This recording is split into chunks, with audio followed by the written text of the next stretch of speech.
Hi, everybody. I'm Bryan Norcross, along with Luke Doris. This is podcast number 12 of Hurricane Season 2021 and podcast number 68 in our series. So, wow, Luke, a lot has happened since our last podcast. Yeah, it's been a little flurry. We had Julian, Kate, Larry, Mindy, Odette, now Peter and Rose, and then also two landfalls, Ida and Nicholas. That's just since the last time we talked on here. It's been a flurry. It's crazy. So when Hurricane Ida slammed into southeastern Louisiana, most of the damage, of course, was outside of New Orleans, but the city was dramatically affected too. So we couldn't think of anybody better to talk to about what happened there and why there was criticism of the forecast, despite it being amazingly accurate, than our old friend David Bernard. Now, we were going to have David on with us last week, but then, was it last week or the week before? Nicholas came along.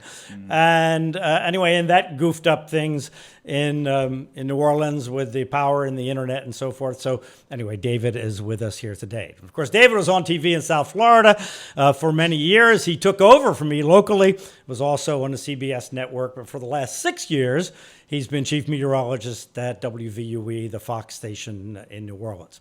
He started in weather in Texas, then to Tulsa, and then to WWL in New Orleans, which at the time was the number one station. He was there for 8 years. And then I convinced him to come to Miami to work with me.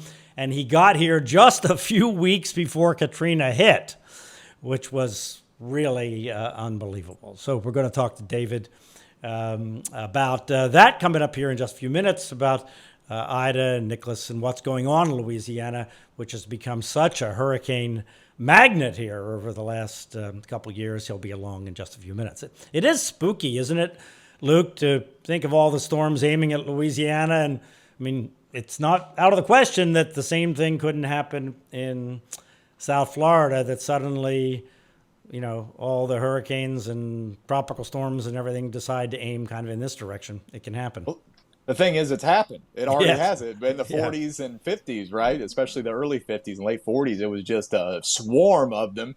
And it's, I don't know, I guess maybe there's some semi-permanent feature that sets up sub-seasonally that causes this to happen. But you see this in various places. Louisiana, they've been the target. Mm-hmm. You look at the Yucatan Peninsula. They've been a target. They've had some that have passed within a few miles of each other with the landfall. Rhode Island, this one's only had two, but still, they had, the same town took the landfall from Henri and then the second hit from Elsa. So these kinds of patterns set up. I don't know if it's dumb luck over Louisiana or if there's something that maybe we don't quite understand yet.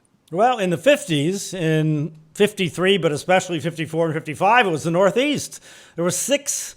If you count the one in 53, there were 7 storms that came up the East Coast at that time, and some of them were big storms. Carol being the biggest one in 54, but Hazel in 54 was a devastating storm all the way up the East Coast and into Toronto, Canada, and Connie. And anyway, it was crazy in 50, especially 54 and 55 up in the Northeast. So it does happen, and sometimes it happens in a really weird way. You know, like when we talk about the storms going up the East Coast, you know, we know kind of meteorologically what kind of pattern makes storms go up the East Coast, right? But in South Florida, when you're talking about the 40s, the late 40s from 45 to 1950, storms came from different directions. So you had these big storms coming from the Atlantic, but then you also had storms coming in from the Gulf and coming across the state. So in 47 and 48, there were 2 hurricanes that hit South Florida. 47 turned into a monster flood.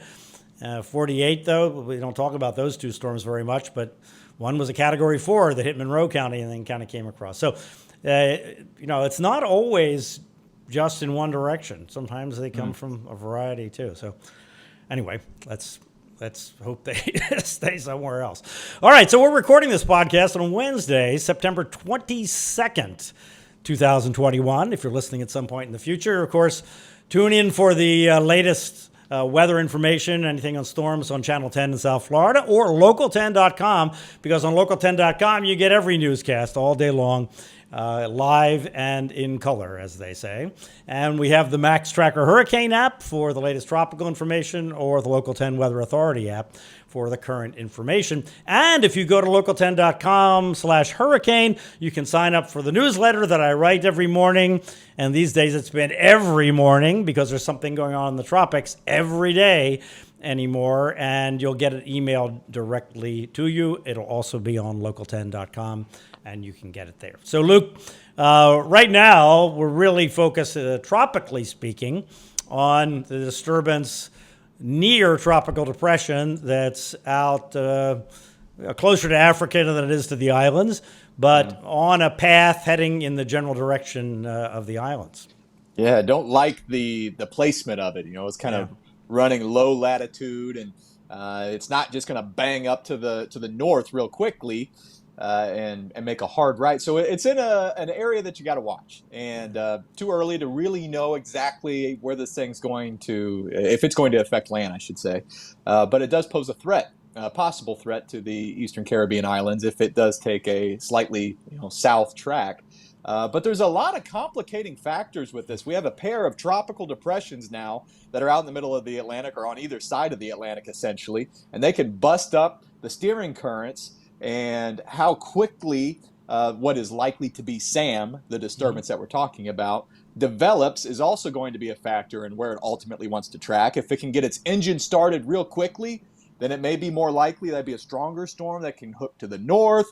If it takes longer, then it may be on a more westerly or west-northwesterly track.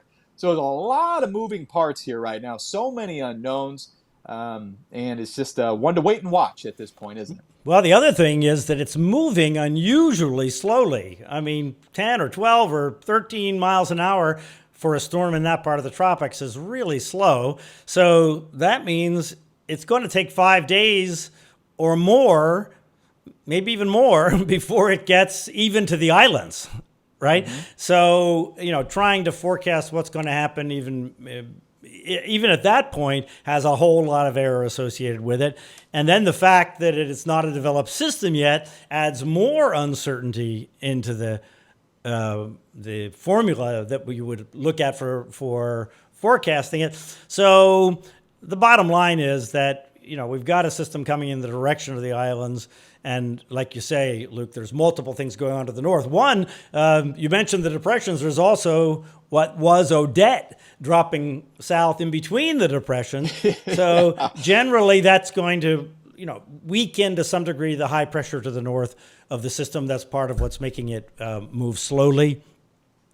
Anyway, and then you have the big thing, I think, in the long term, which is once the system gets in the vicinity of the islands, there's this big dip in the jet stream coming along that is going to be near the east coast of the U.S. And is that dip strong enough to reach down and grab the storm and pull it north, or is it not? I think that's unforecastable at this point, that far in the future, by the way, because we're talking about a week from now. Well, that and the timing of it, too. Is that still going to be there as it looks to be at the moment? What happens if that starts to lift out as slowly as this disturbance is going? It could sneak underneath a lifting trough and continue on some track that we can't possibly predict right now.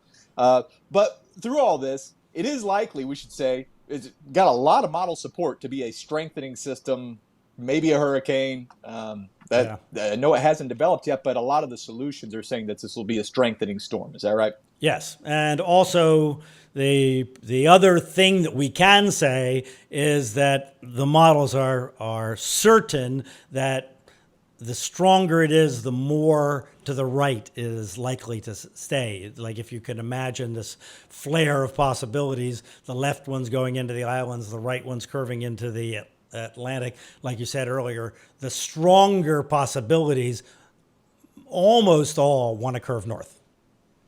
So it's an odd thing to root for a quickly developing, powerful hurricane. But Yes. That's kind of what we're going for. That's what we're going for here. Yes, that's exactly right. And the name Sam is weird for me because my dog is a golden retriever. He's the most gentle creature on the planet. And if we're going to be talking about some hurricane threat, to call it Sam, it's going to be hard for me mentally. Yeah, yeah, I can see that because I know how much you love Sam. Anyway, the next few days, this thing is going to be chugging along, and there's really not going to be a whole lot to say until the storm develops and we have more confidence in the models. So everybody just, don't look at these long range models because they're meaningless. Let's stick with just the next few days and let's see how this thing develops. So let's bring in David Bernard now from WVUE-TV in New Orleans. Hey, David, welcome to our podcast.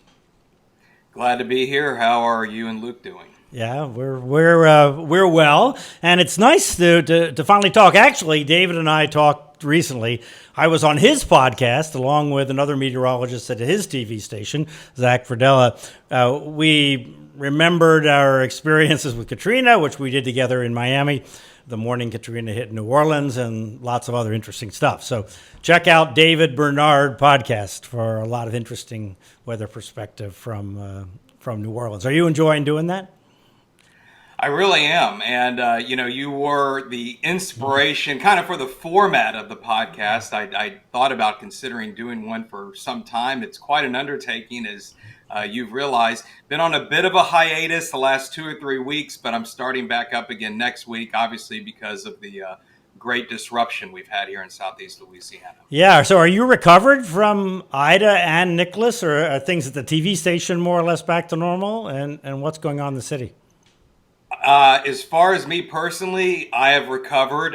It was about a 3-week stretch, about 21 days straight of work before and after the storm for various reasons. My house, just minor damage. Some shingles blew off, not surprisingly, right? They were composition shingles that would happen in winds similar to what we had here in the city. You'd expect that kind of damage. A little bit of water intrusion and a couple of windows. Minor, all things considered. There's been few issues at the station, a couple that are still being addressed, but by and large, we're back to normal. As we'll talk about today, the real problem is not New Orleans. It is all the communities, the bayou communities between Baton Rouge and New Orleans and to the coast. Yeah. Yeah. So what is the status of the power in the city of New Orleans and in just the electricity, not related to all the damage and so forth, just the electricity in the city and southeastern Louisiana in general? The power restoration in the New Orleans metro area, which is about 1 million people, that by and large is 100% restored. There might be some nook and cranny somewhere where they're having a problem, but by and large, it's 100% restored. And then if you go into a couple of the larger population centers closer to the coast, like Houma and Terrebonne Parish, last I saw yesterday, the day before, they were 80% restored. Same for around Thibodaux. But you get into some of these other areas, particularly that were outside of levee districts, and there still is not power in most of those areas. So what kind of winds or weather did we get in New Orleans, and also from, the TV station and at your house? Can you describe that? Yeah, first of all, I have to say this was the worst hurricane that I've ever personally been in, both personally and professionally. And one of the reasons was not just because this was a Category 4 storm and we did not have 150 mile per hour winds in New Orleans proper, but we had sustained hurricane force winds and tropical storm force winds that went on for about 6 to 8 hours. It was a long hurricane. It blew for a really long time. And in the city of New Orleans, at the TV station, we have an anemometer that is 60 feet above the ground on our roof, and we recorded a peak instantaneous gust of 113 miles per hour. Last year during Zeta, our peak was 92. Now at the airport in New Orleans, which is on the western side of the metropolitan area, which was closer to the eye wall of Ida, unfortunately, the last recorded gust was 90 or 92. Then we lost data. We lost complete transmission, and then it did not pick up again for 4 hours later. So I don't know if we're ever going to know what the winds were there. There's been a bunch of other reports, pretty common around the city, of around 90 to 100 miles per hour. So in New Orleans proper, it was a Category 1 storm with Category 2 gust. That 113 at our station, of course, being 60 feet off the ground, you might have to factor that down just a little bit, but kind of gives you a feel for what was going on. Once you head down to the coast, that's where the winds were much stronger. And as we may talk about in a little bit, there's been this reported gust from a ship at Port Fourchon, which is up the coastal areas just west of the mouth of the river, of 223 miles per hour. That is unofficial, and there could be a lot of caveats behind it, but it gives you an idea of just how bad it was when Ida made landfall.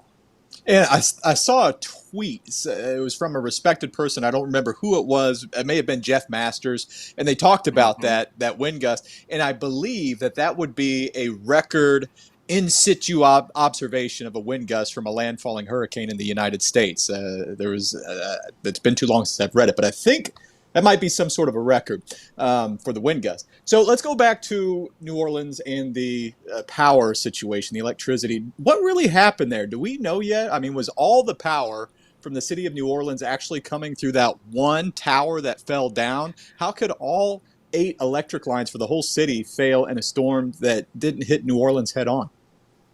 Well, again, I'm not an expert in that area, but that one transmission line was not the only means that power is being carried into New Orleans. Let's look back to last year, to Hurricane Zeta that hit the city. The center moved right over the city. So this was a storm that came from the southwest, unlike Ida that was moving from the southeast.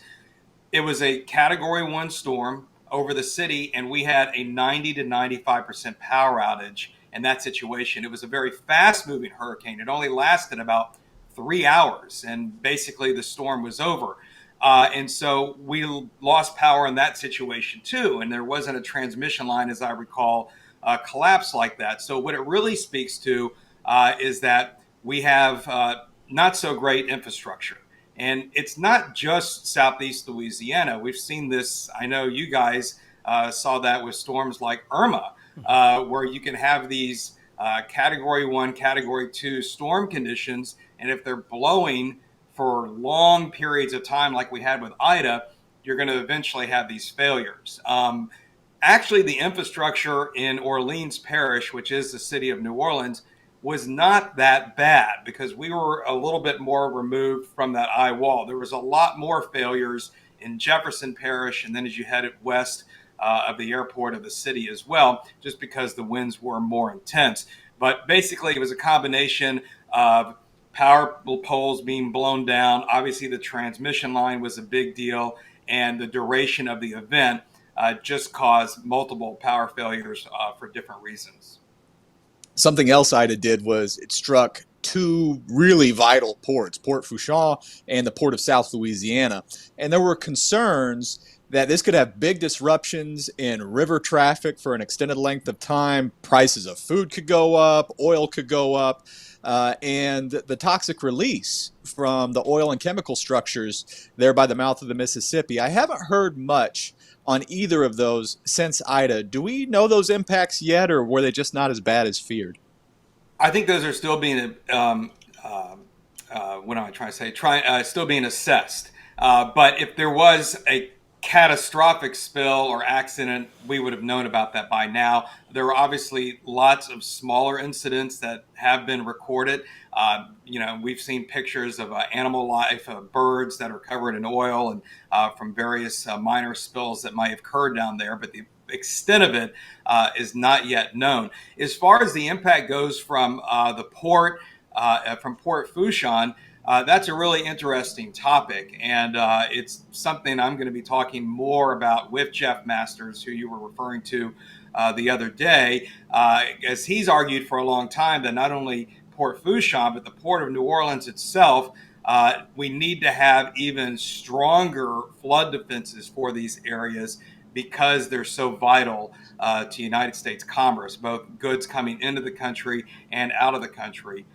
Due to the Mississippi River. Now, one point to be made is as far as agricultural products go with Port Fourchon, if the storm had hit in October, say like when Zeta did, which becomes less likely, at least a storm of that intensity, that would have had more of an impact because the soy and the corn and all that, I think, is harvested. And that's when you start getting a bulk of these exports coming down the river. And that could have had a significant impact. Because we're not at that point in the crop season, I think that was mitigated some.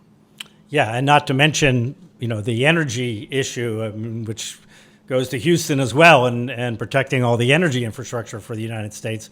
All of that is really important. So I think, that Southeast Louisiana is complicated for people that don't know it well. Like for many of us, although I spent a lot of time in New Orleans and I kind of learned, but it kind of seems bizarre to be living below sea level. You get that from people that you hear in Miami or wherever.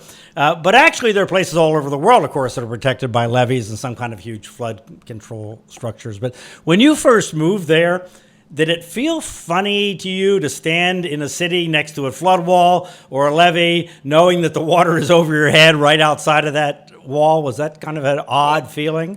Well, first of all, I moved here twice, right? Right, So right. Yeah. I'm either crazy or it doesn't feel weird to me. And maybe it's a little bit of a combination of both. When I first moved here in the 1990s, and of course my interlude was in Miami there in between for 10 years, I can remember the first time standing a few blocks away from the Mississippi River and seeing a ship go by, and the ship is higher than I was. Yes, okay, exactly. And obviously because the river was running high at that time, it was probably during the spring. It might have been up around 12 or 13 feet above sea level, and of course, there's no place like that. That would be like the Himalayas in New Orleans, right? To have an elevation like that. So that was like a really bizarre thing. Like, why are the ships floating higher in elevation than I am? And that really puts it in perspective. If you take a look at that, you can see that from the French Quarter as well. Somebody posted a photo yesterday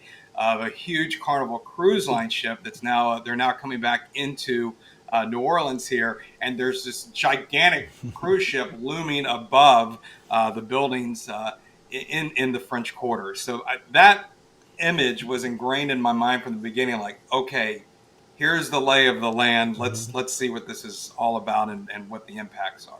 Yeah, I remember after Katrina and after they built the big new flood protection structures all around New Orleans, being in Gentilly, which is kind of in a low part of the city, but right next to the big flood protection structure. And it was a kind of a funny feeling to know that water was up over your head on the other side of the structure. So I don't know, you just get used to it, I guess. Yeah, and that was you're along one of the flood walls, Right, exactly. there for the outflow canals Right. that failed during Katrina. That was the primary cause of most of the flooding in New Orleans, and of course that situation has hopefully been remedied with much stronger flood walls, and now we have these gates where at the front of Lake Pontchartrain and these canals that are responsible for draining the water out of the city, there's now gates there to protect surge from coming in. Right. So after Katrina, they built that giant levee flood wall gate system around the immediate New Orleans metro area called the Hurricane and Storm Damage Risk Reduction System, which is amusingly named. Right. The point is, it's a risk reduction system. It's not a hurricane protection system. But I think that distinction gets lost with a lot of people, don't you think? They look at those monstrous walls around the city and they have a sense, okay. In fact, I've talked to people in New Orleans, in Gentilly when I was there, and they were convinced that giant wall was going to protect them, and they didn't have to do as much as they might have had to do in the past. Well, and I'm just beginning to unpack a lot of the impacts on Ida here, not just the physical impacts, but also the mental impacts and the way people perceive this storm and the way they experienced it. If you lived in some of these areas toward the Gulf of Mexico that did not have levee protection, they're gone. They're devastated. These places just literally have been wiped off the map. So there's not much more to say about that. But in the city of New Orleans itself, and James Carville, the well-known political strategist, actually has a column in the paper this morning here, kind of applauding the performance of the levees here in New Orleans, but also advocating for a lot of the mitigation efforts that are underway as far as sediment retention and rebuilding marsh, and that the state of Louisiana has, to its credit, proactively started. Not just him, but a number of people afterwards were, patting themselves on the back, saying, "This is great. The levees held in New Orleans. What we did after Katrina, this was a great success." And the reality is, this was not the storm. Right. This was right. not the storm that is going to test the New Orleans levees. And Katrina was not supposed to be the storm either. As we've talked about many times before, that was mostly due to an engineering failure. There was actual overtopping and breaching in areas below New Orleans where they had extreme east winds. But as far as Lake Pontchartrain goes, the peak storm surge in Lake Pontchartrain, I think, was 12 or 13 feet. And the levees are much higher than that. They were never in danger of overtopping. Yeah, if they hadn't been undermined. Sorry, Luke. Yeah. Right. They undermined themselves. But Walter Isaacson, by the way, was making the same point the other day. Brilliant author, New Orleans guy, Tulane professor. And I was a little disappointed in Walter, honestly, for being quite so strong on how great the levees performed. Well, so and I plan to get there and talking about it more. Obviously, there's even though we did not have levee failure in the New Orleans metropolitan area, there has been a lot of suffering. The power outages, and we can get into that. There's been a lot of problems that have been discovered with assisted living centers, and some criticism that evacuations weren't ordered. And I think what happened in this storm, and what I've been fearing all along, is going to cause a reevaluation on how we handle these storms due to the amount of time it takes to evacuate the city of New Orleans, especially our underserved community, which is really the biggest complicated factor and getting them out. But yeah, I mean, people are proud of the levee protection system that was built after Katrina, and we should be. It is the best protection that this region has ever had historically, and by all accounts, it probably is going to perform quite well. But I just don't want people to be misled. The really bad track is not the one that comes in west of Grand Isle or Port Fourchon. It's the one that comes in east of Grand Isle, or even more like the 1947 hurricane that comes in from the east-southeast. And that's what pushes the maximum amount of water into Lake Borgne, which is a large body of water on the east side of New Orleans, and Lake Pontchartrain, which is the massive lake that's on the northern side of the city. So it seems safe to say that you weren't concerned about storm surge coming over the walls in New Orleans from Ida, even with its track going between New Orleans and Baton Rouge. Is that right? No, as long as the track did what it was going to do, and that was the thing about Ida, is that the track really was locked in pretty much. I mean, there was never a track showing it east of New Orleans. It was always around Grand Isle, which is just due south of New Orleans, and to the west about Morgan City. There wasn't a lot of deviation in that. Not just with models, but particularly, even more importantly, the National Hurricane Center track forecast was quite good.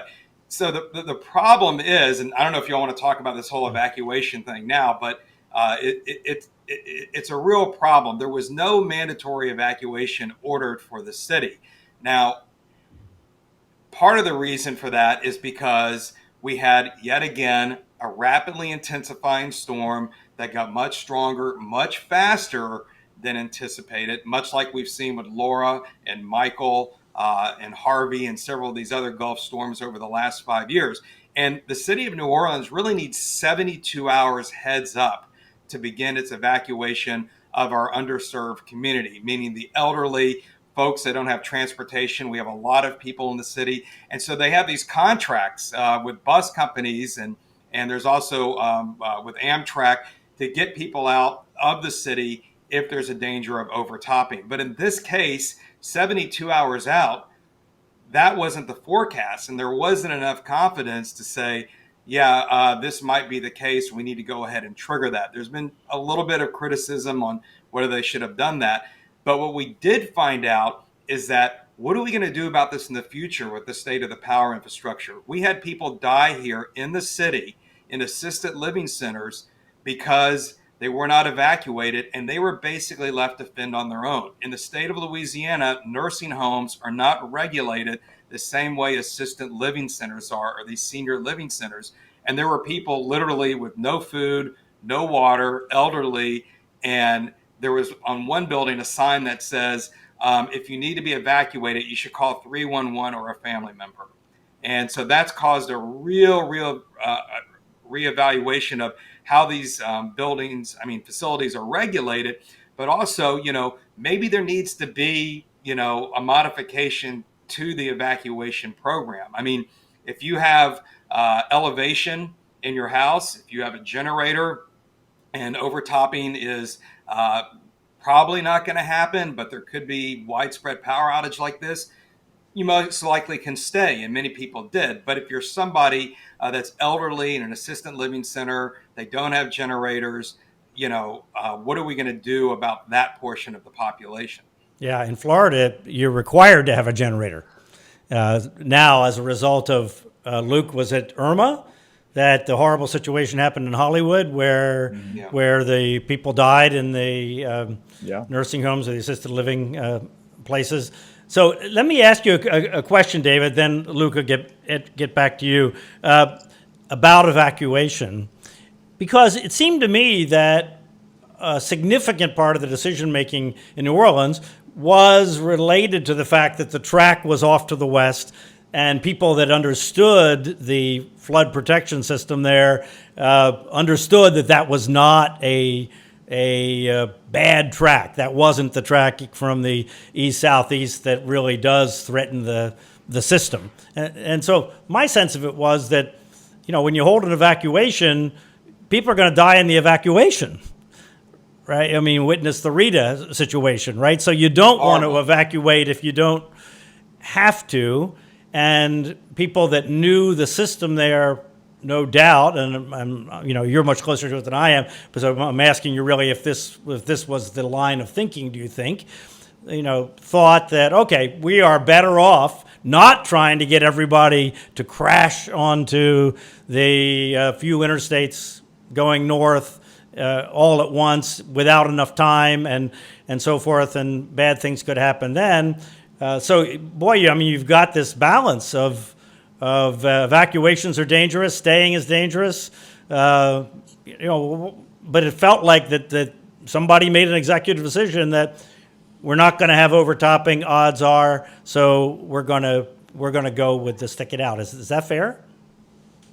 That seems to be what happened. I'll be honest, again, I'm just now beginning to talk with some of these people that are in the decision-making process to kind of get behind the scenes on exactly what the thought was.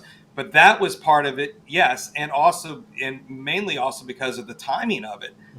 Because once it became clear that this was going to be a Category 4 storm, then we had even a shorter window. It was less than 48 hours. People were leaving. There was a little bit of traffic on Saturday, the day before the storm. It was a little bit trafficy. But the day before that, they had already started evacuating the lower parishes that were going to bore the brunt of it.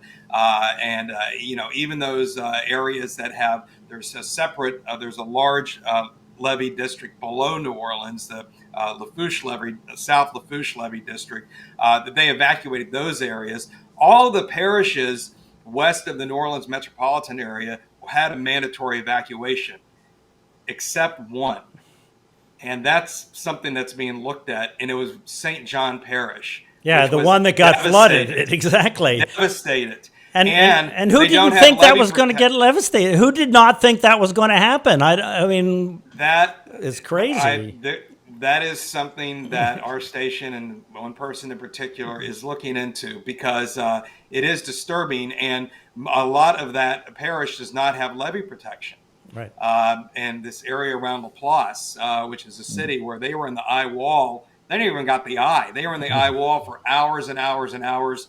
And there was over 10 feet of storm surge there. Yeah, and they're right on the lake. I mean, the lake, and all you need is a strong east wind, east component to the wind, and it's going to put water in there. I mean, that seemed, if the National Hurricane Center track was right, you would have thought that would have triggered it, just based on not even uncertainty in the track, right? Just if it comes along this track. That east wind into Lake Pontchartrain is Yeah. so sensitive. I mean, I talk about last season, and like one of the quizzes that Zach Friedel, my colleague, and I often bring up, I'm like, what was the worst storm surge last year for Southeast Louisiana? And people are like, oh, Laura. And you're like, no, Laura didn't hit here. It was Beta.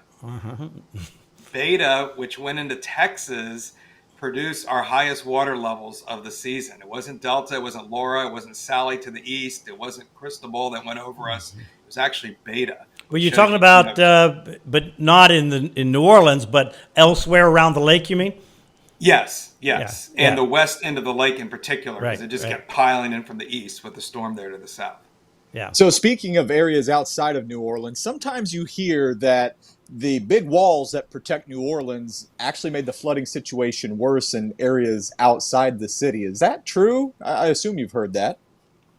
Well, there's a long history, and not just in New Orleans, but anywhere you're putting up levees and diverting water, whether you're talking about the Mississippi River or other waterways, the water just does not disappear, right? It has to flow somewhere else. And this goes back 100 years after the Great Mississippi River flood in the 1920s, where in order to protect New Orleans, they flooded the areas below New Orleans, which was really a travesty. And if you look at current conditions today, I had an email from a viewer the other day, the area we were just talking about around LaPlace and in St. John Parish, where they're trying to get some levee protection going. One of the results of some of those plans is that it's going to divert water to a few of these parishes upriver from there and potentially flood some additional areas that may not be very populated, but nevertheless, people are located there. So yes, anytime that you put a wall up, the water generally has to go somewhere else. And in the New Orleans metropolitan area, people know that if they live behind those flood walls, if they don't have the levee protection, obviously they're going to be at higher risk of seeing storm surge. Yeah, and then there was the 1927 Great Mississippi Flood. They actually dynamited the levees and to release the pressure on all the levees and flooded St. Bernard's Parish, right, and Plaquemines Parish, right, to the south and southeast of New Orleans. So, and in Grand Isle, right down on the coast where Ida made landfall, and then up that corridor encompassing the small towns that were run over by Ida's core, you said it's still horrible there. In Grand Isle, is Grand Isle going to come back? Do they have power? What's happening down there? I do not know if there's any power yet. We did do a story yesterday. We're back down there, and there is a restaurant open. Now, I don't know if they're using a generator to power the grill to make the burgers. If there's power, it's very limited. There really are not many homes there inhabitable right now. There's very few people that are there. A lot of those homes there, some of them are fairly expensive that have been built in recent years. These are referred to as camps Yes, in Louisiana. So, when you say you have your camp, it's like, somebody say their lake house or, something like that. And so my feeling is that, yes, I do think a lot of Grand Isle will be rebuilt by many of the people there. And for some of the folks that aren't locals and live there, their second homes, people from New Orleans that have camps there. It's a very vibrant fishing community. That's, a huge part of it all. And so I do think you will see that. To what extent? It's hard to say at this point in time, not knowing what people's insurance situation was and those type of things. I do know that in areas even more remote outside of Grand Isle, there's a lot of camps there in some of these areas. I know people personally where they're like, we're done. And actually the erosion was so terrible in some of these areas from the storm surge that it's all water now in some of these spots. Yeah, I can imagine. Yeah, so tell us about in New Orleans, they're at the TV station.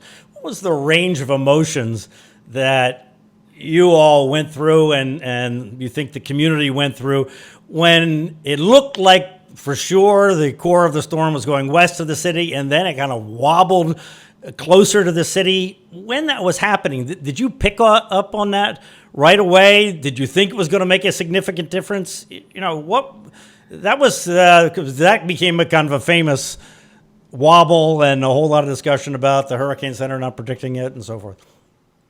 Ida did, you mean? Yes. Well, I Yeah. mean, yeah. So, I mean, first of all, you know this, Brian, and Luke does as well. Wobbles are what make up hurricanes. Right. I mean, generally, right? Right. It's not a 180-degree line, and so these things happen. And then once a hurricane hits land, those frictional influences as well can cause maybe additional wobbles. And the core of the hurricane, the Category 3 and Category 4 winds, were only about 40 miles away from the metropolitan area, the outer edge of those winds. And so, that got really dangerously close to hitting the major, population center. It did become clear to us, and this actually started before landfall. I don't know if you recall, but about 12 hours before landfall, at least 12 hours, maybe a little longer, the center kept tracking right of the hurricane center line. Always on the right side of the cone, just a little bit. Yes. It was always on the right side of the cone a little bit. And I was making that point, very clear to our viewers at the time. Now, as Brian knows, and Luke, I'm sure you've learned, we're not huge center line fans. We want to respect the cone and what we know that the inherent error is in forecast tracks. But once you're talking about a storm that's 6 to 12 hours from landfall, then I do think it matters because we know the storm is not going 50 miles more to the west or 100 miles more to the east. And when you're talking about a core of a hurricane where you have a 20, 30 mile area where winds could be as high as 150 miles per hour in spots, then the center line matters and the wobbles matter. So I was pointing that out to our viewers, and I was making it clear that if not for anything else, there's going to be a bad hurricane tomorrow and really bad things are going to happen. That's what my graphic said. The hurricane is happening tomorrow. Bad things are going to happen. And what I did was I had a graphic I made where, the Hurricane Center will put out the wind radii of the storm, which means how far out the winds extend from the center of the storm. They'll do an analysis of how far the tropical storm force winds go out right to 73 miles per hour. And then they have an analysis of sustained hurricane force winds. They also show strong tropical storm force winds, meaning 58 to 73, when really you can start to have, damage and power infrastructure problems at those winds. Yeah, hurricane force gusts. We call them hurricane force gusts. Right, and I do the same. I call them hurricane force gusts. I put that in with the hurricane force winds. I made it all the same color this time because of that wobble to the east. I didn't want to make the distinction of, there's going to be the cutoff of maybe a hurricane force gust versus winds over 74 miles per hour. And because of that, it clearly showed that Jefferson Parish, which is the second biggest parish in the New Orleans area, where Metairie is, if you're familiar with here, where the airport is, that they were for sure going to see sustained hurricane force winds and possibly significant winds. I think there was even the eyewall wind warning. I can't remember if they extended it into the Jefferson Parish, but it did extend into St. Charles Parish, which is the next parish over. That's how close those really severe winds came to actually coming directly into the metropolitan area. So the message was, from you and from the Hurricane Center, bad hurricane. It's coming, to southeast Louisiana and near New Orleans, and this is going to be a problem in the city. But a couple weeks ago, we talked about a tweet from Tulane University, and it essentially blamed the National Hurricane Center forecast for throwing them off somehow, and some students got stranded in some sense. Do you know what went wrong there? We've heard that the people that made those decisions are held in high regard. So it was an interesting tweet. Any insight on that? You know what? I have not heard about that tweet, but I really do need to know about that tweet. So I am going to go take a look at that as soon as I finish that podcast today. There are some things that I know about that I'm not really at liberty to talk about right now. But the messaging was very clear that there was going to be a hurricane in New Orleans. And, another thing that I do is when they issue hurricane watches and warnings, every parish in southeast Louisiana, meaning going all the way up to the border with Mississippi, was under a hurricane warning. And once that hurricane warning is issued, what I tell my viewers and listeners is that means the hurricane is going to happen. You have to really psychologically prepare people for storms, I believe, because our kind of built-in self-protection mechanism, right, as humans are, well, bad things aren't going to happen to me, right? I mean, people always use the analogy of if you thought you were going to get in a car crash, every time you get in a car, you'd never get in a car. Same with a plane. But, there's something about us that, protects us from that kind of catastrophic thinking all the time. And the same thing goes with a hurricane. But once that warning is issued, you have to expect that this is going to happen. That's what the distinction is between the watch and the warning. Yeah.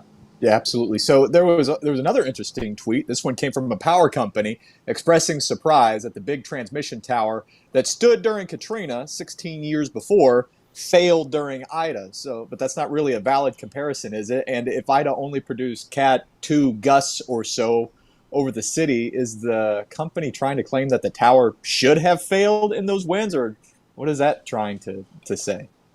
Well, and Bryan and I have talked about this a little bit. First of all, there's a lot going on in that question right now, and there's a huge political storm happening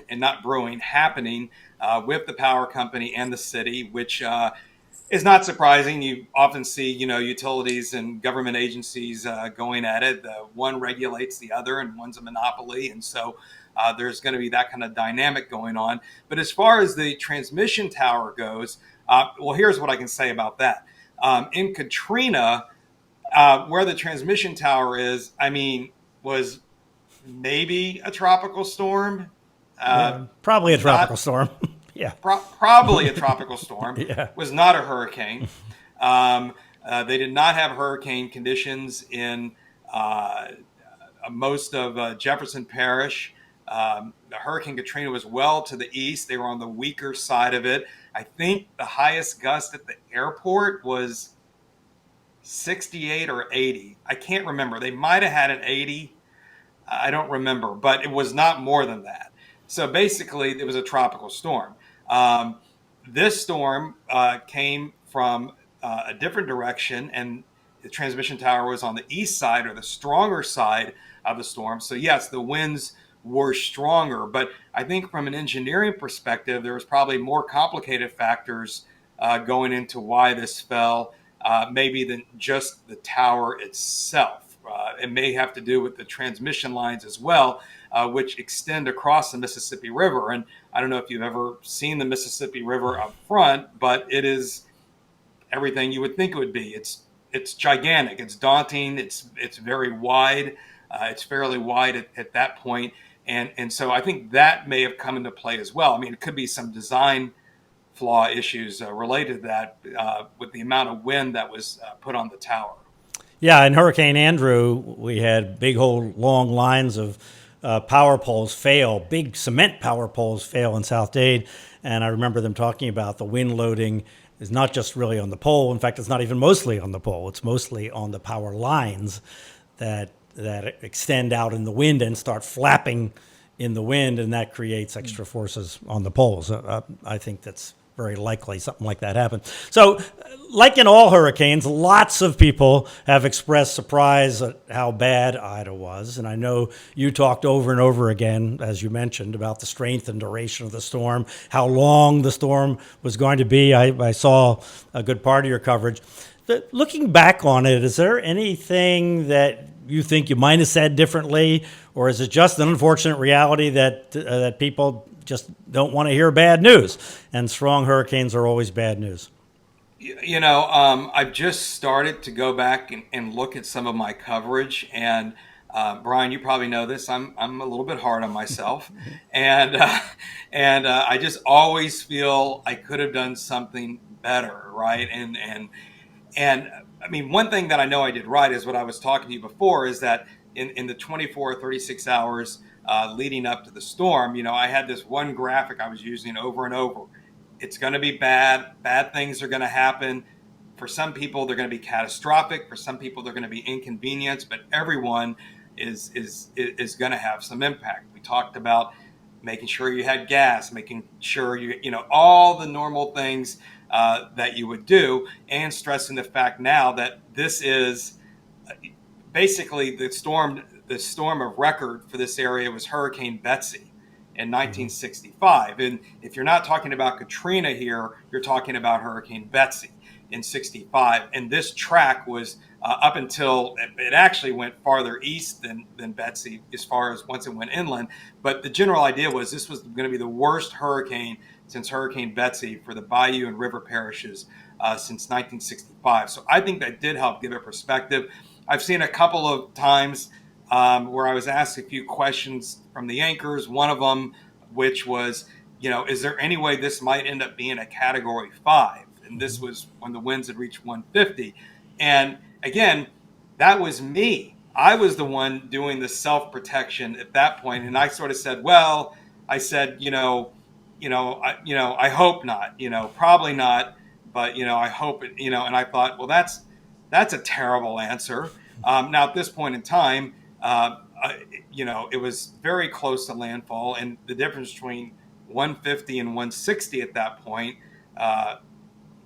I don't know how much difference that would have made, but I did not like that answer. Mm-hmm. The answer should have been, we're looking at one of the strongest storms on record to make landfall on the Louisiana coast, and it's already outperformed what we thought it would in the last 24 hours. Sure, it could get a little bit stronger, but it's going to still be just as bad. Something like that would have been a better answer, and I sort of did, as we say in the business of the weathercasting folks here, I wish cast it a little bit there, like kind of, hope it doesn't become a Category 5. But maybe I'm even over. After Hurricane Andrew, I went back and looked at the videotapes, and I said all kinds of things that I thought, when I picked individual things out, that I really didn't. I wish I hadn't said it exactly like that. But the point was that the thrust of the message was what got through to people, because they're watching for hours and hours. This isn't the kind of thing where they only tune in for a few minutes, right? They leave the TV on. So you really do have some slack in hurricane coverage like this, because you're doing it over and over again, right? And the reality is that if people get the thrust of the tone, of the seriousness of what you're saying and the instructions you're giving and so forth, then you've done your job. At least that's the way I looked at it, and that was my experience in Andrew. Yeah, and I mean, I'm not going to pat myself on the back because I'm not really good at that, but I will say from the feedback that I did get from viewers, and even from what coworkers were saying, was they're like, your tone, like this was not normal, what I was saying or the way I was sounding. So, that does make me feel better that I did as much as I could as a broadcaster to communicate the gravity of the situation and what was likely to happen. And, in fact, I don't know how much you want to get into this, but we did lose generator power at the station.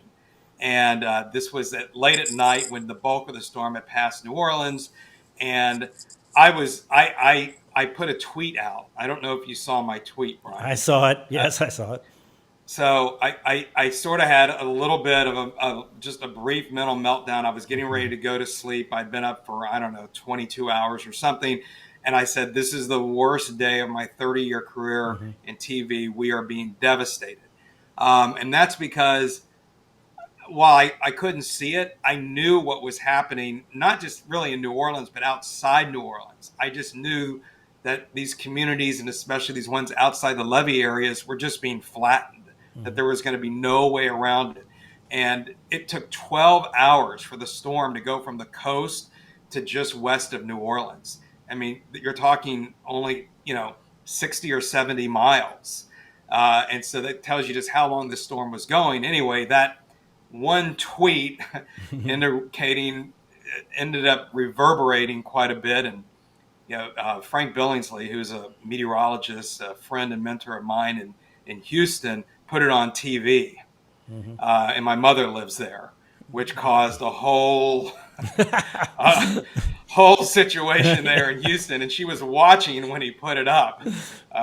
And so, these storms, I know, Brian, Andrew, had a tremendous impact on you emotionally as well. And how can it not be? It's you feel this great responsibility to the people you're talking to and trying to protect, and how bad it is and how bad it's going to be. And then tomorrow I'm going to be heading back into some of those damaged areas to visit with some people there and take a closer look. And it's overwhelming at times when you have a storm of this magnitude, even when you're, quote, the expert and you understand what's happening, you understand the physics and the dynamics behind it. At the heart of it, it's human lives that are being affected. Yeah. I dealt with Andrew every single day, 7 days a week for 2 years after the storm, because there's just so many people and so much tragedy to even get your mind around it was, and this is going to be a similar thing. So when Ida finally moved away, I'm sure everybody was exhausted, but you had the aftermath to deal with immediately. And as you said, there was a problem with the TV station. So what did you do, and what did the staff do, and how did you function in that week after the storm?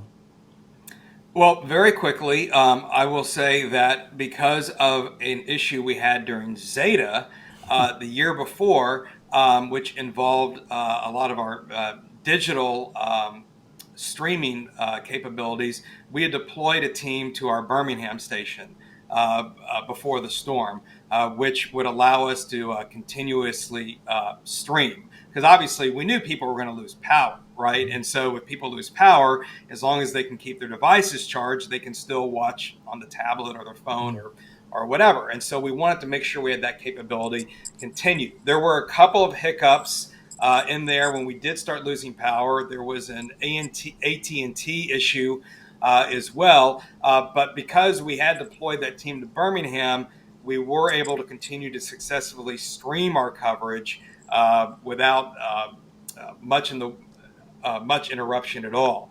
Now, once the storm got past New Orleans, although it was still really bad in Baton Rouge and areas north of Lake Pontchartrain and the northern edges of our viewing area, this is around 11 or 11:30 at night on Sunday night. I was sleeping at the station, and all of a sudden just went dark. And we had a part on the generator fail. And at that point in time, we also had crews that had been deployed ahead of time to our sister station in Baton Rouge, and where they have a pretty fancy OTT desk, which allows you to stream out over the internet and over the air. And so we switched our broadcast operations over to Baton Rouge due to our generator failure at the station. That meant early that morning I was in the car and I was off to Baton Rouge, where I spent 2 nights there. We had our coverage up until we were able to get a mobile generator brought in to get the station completely fully back up to power there and resume broadcasting at the station. But the good news is that we were able to continue to broadcast. So Ida moves out of Louisiana, and another communications challenge and tragic situation unfolds in the Northeast, Pennsylvania, New Jersey, New York. What's your take on what happened there?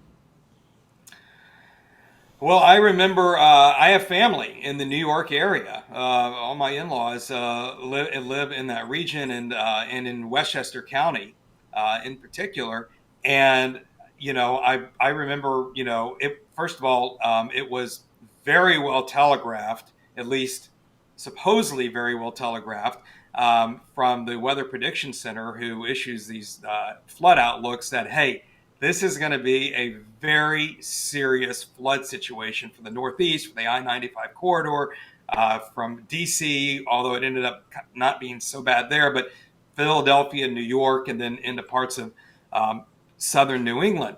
And as it unfolded, and I was watching what was going on, of course, I was texting with them saying, guys, this is probably going to be flooding you've never seen before in these areas.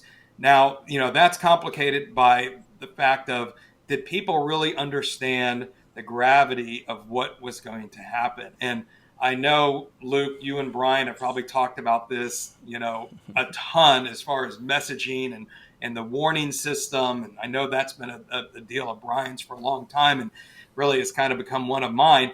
Did the public really even understand all that? Were they oversaturated with messages? Yeah, it's going to flood. Okay, we've had a flash flood watch before. Was it really communicated how bad it was going to be? I know the mayor of New York came out and said, this is unbelievable. No one said this was going to happen. So that means either, the mayor of New York wasn't telling the truth, or whoever debriefs the mayor was not getting the message, and there's a problem there in the communication. I don't know which one it is there, but I think you had a multitude of things go wrong that unfortunately, did lead to significant loss of life in the Northeast.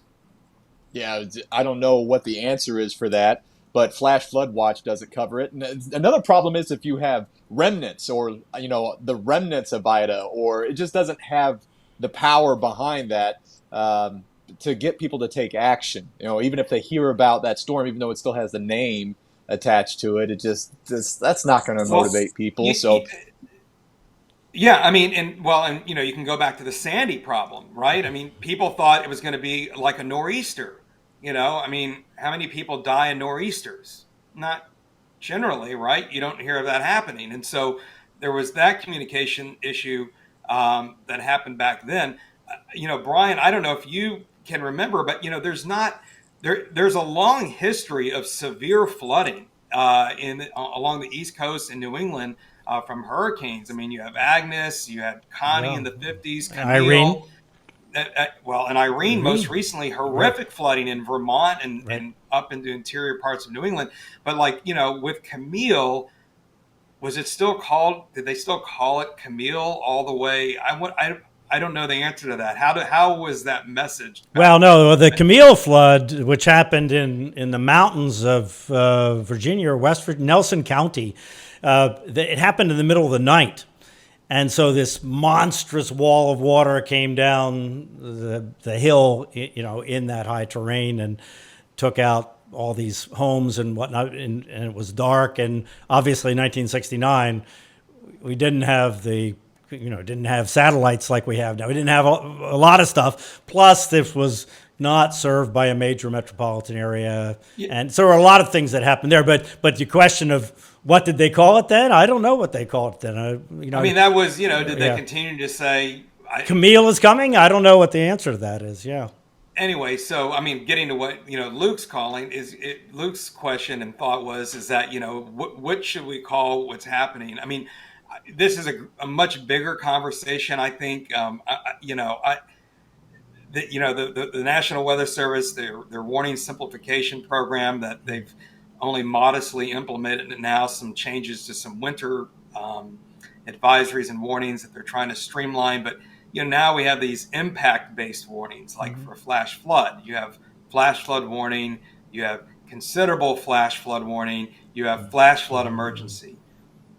Impossible, in my opinion, to communicate this to the public and for them to discern the difference. And the other problem is the wireless emergency alert, the WEA, that the government puts out now for flash flood emergencies and for tornado warnings on the phones. I mean, can people really distinguish between that and my station's weather app that's going to go off if there's just a regular flash flood warning?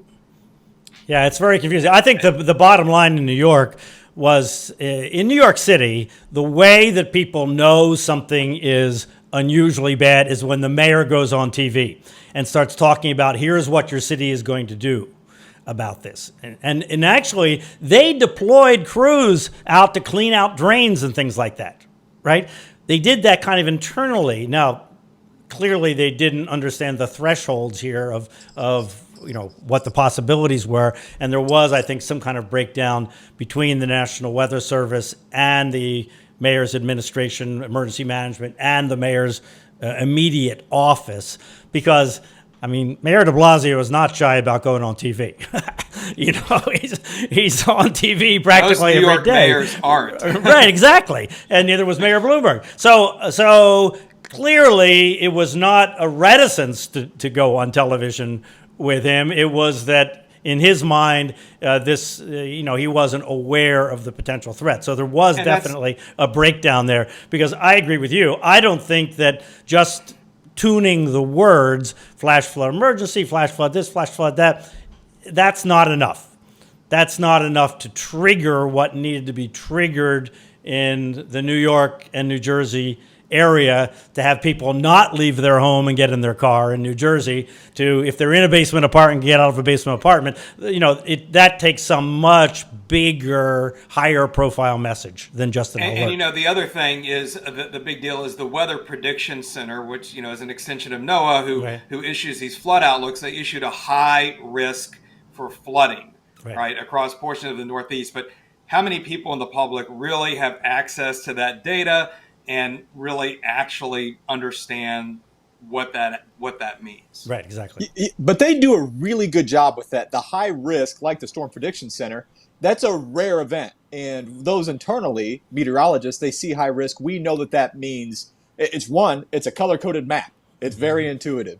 And then two, you don't see that very often. If that were the norm and used in the public in a general sense, whether it be from flash flood, whether it be from severe weather, whether it be from hurricanes, if there was some human-based impact warning like that or advisory like that, I wonder how usable that would be, how well that would take. I don't know, but just looking at that map, we internally knew just how bad this would be. I mean, the high risk and just what all weight that carries. So this is actually a really good segue, because Bryan and I, we talk a lot about communication and risks and impacts from hurricanes and how it's such a challenge to get the message right.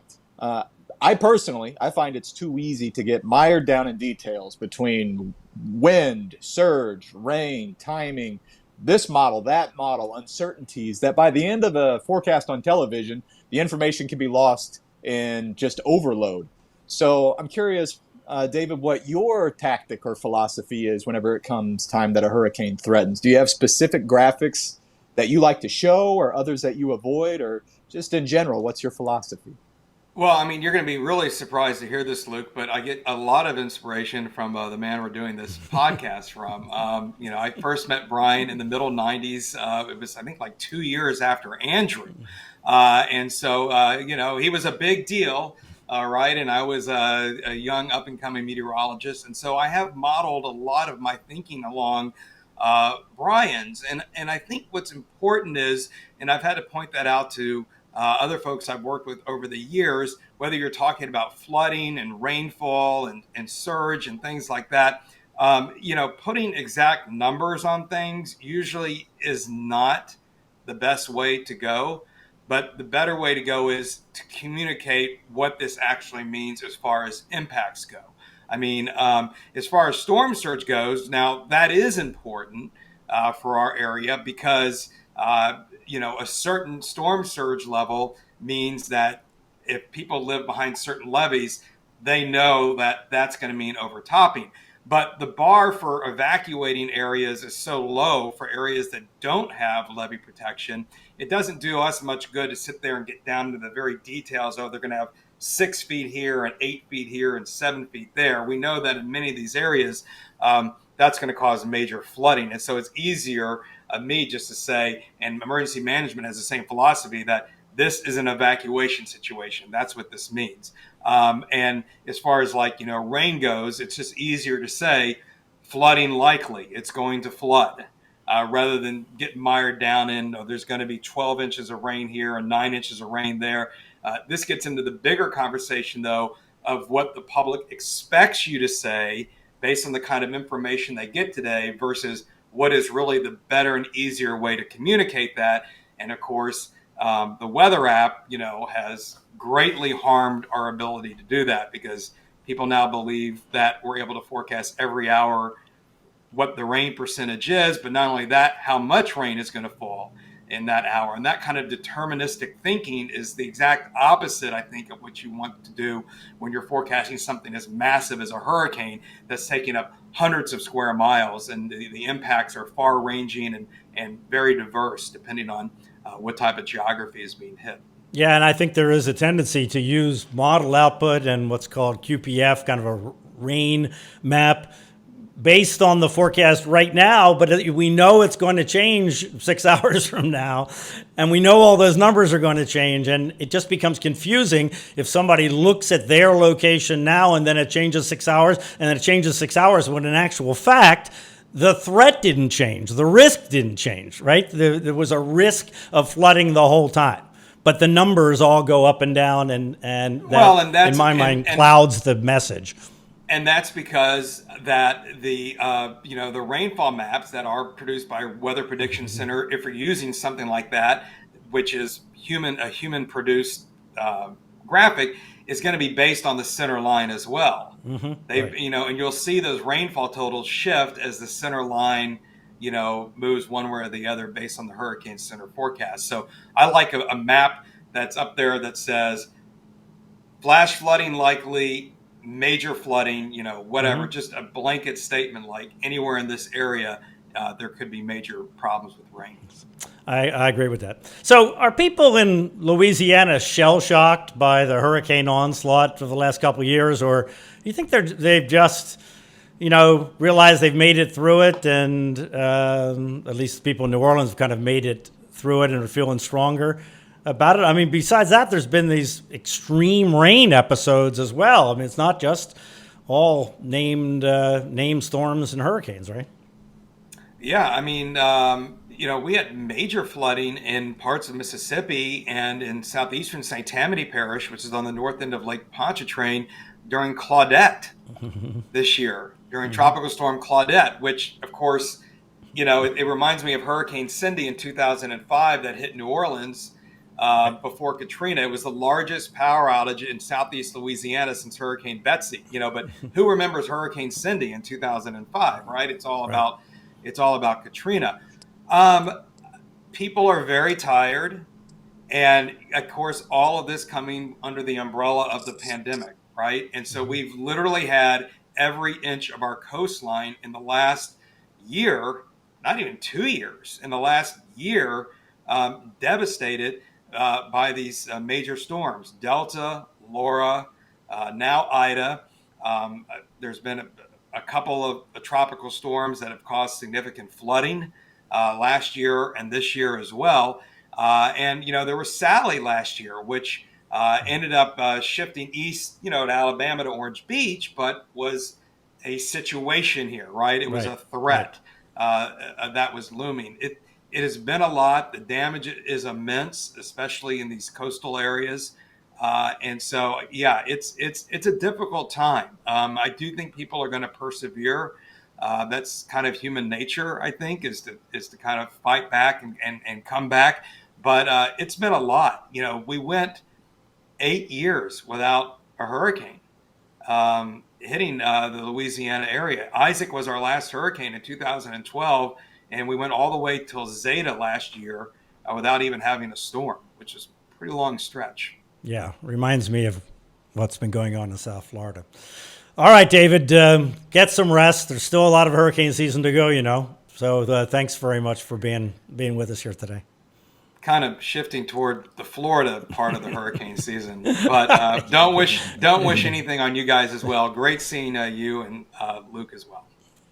David Bernard from WVUE-TV in New Orleans, our old friend. So, Luke, do you think it would be different here in South Florida if we had a hurricane onslaught like they had? I feel like they were hardened by Katrina in some sense, even though this whole, one hurricane after the other seems like a lot of surprise a big surprise for them, and I assume a big surprise for anybody that it would happen to. Sure, yeah, I think there'd be a lot of similarities, and people getting sick to death of hurricanes, and just all the disruption and how people would generally feel about staying in the area. But a couple differences. One would be just the sheer volume of people that would be exposed to the worst of the storms. I mean, we're all crammed over near the ocean here in South Florida as a major densely populated metropolitan area. Where in Louisiana, it's a little bit different because the areas that are on the coast and even just away from the coast, which would still see really high winds because it's marshy areas, not very densely populated. Now, the population centers are still extremely vulnerable, don't get me wrong, but in South Florida, there would just be more people that would be exposed. And the people themselves, I think, could be different because I don't know this is just shooting from the hip. But in Louisiana, I would imagine that people have lived there for generations. In South Florida, we have tremendous number of transplants. Even since the pandemic started, we've had a humongous influx of people that don't understand hurricanes. They've never seen one. They've never dealt with one. And even some people that have lived here for 10 years. We've had Wilma and Irma, but that was separated by time and not humongously disruptive. Well, and they think of Irma as being really bad, and as David talked about, that was a tropical storm here on the southeast coast. Sure. It was very bad in the lower Keys, but it was a tropical storm here in Miami-Dade and Broward County. So, that's a misperception of what a real hurricane would be like for sure. I think that actually harms more than helps. Yeah. So if you've got people that think that they've been through a bad hurricane or haven't been through anything at all, and we got one right after the other and bang, bang, bang over a couple seasons, I think you'd have a lot more people that say, I'm not rooted here. This isn't where my family's from. I'm going back to the Northeast. Forget South Florida and the hurricanes. And I think it could really cause a drastic change in the population down here. Yeah, it could. It's a very, very different place than Louisiana. You're exactly right. But the other thing, we think of New Orleans as being this tremendously vulnerable place because of what happened to Katrina. But, New Orleans has been there hundreds of years. Sure. And really to get a big time hurricane hit on New Orleans itself, I mean, Betsy was bad in 65, but you have to go back to 1815. They had bad storms in 1915. They had a bad storm in or 1950. You go back to 1915. I'm sorry. It was a bad storm, and then in the 1800s they had some. But it doesn't happen very often there because it's so far inland. It's not right at the coast, so the winds tend to weaken by the time they get to the city of New Orleans. We don't have that, as you said, here in South Florida because we all live right jam up to the ocean. And we have the Gulf Stream right offshore, so storms kind of come in at full force when they arrive here. So anyway, let's just hope we don't have to deal with anything like that. So coming up next week, we're going to talk with the amazing Andrew Friedman, who formerly worked with the Capital Weather Gang at the Washington Post, where I occasionally post some thoughts. And today, Andrew is the climate and energy reporter for Axios, covering climate change, and a very, very interesting guy. So be sure you subscribe to our podcast on your Apple or Android apps, wherever you get the podcast, so you'll get notified when the new podcast is online. Or, of course, you can watch Twitter or Facebook, and we'll let you know when the new podcast is posted. And if you're listening on your phone or your podcast app and you'd like to see a video version of the podcast, we do that too. It's on local10.com/hurricane. On the right side of the page, you'll see the last several podcasts. You can click there and see them in video, or you can just listen to the audio.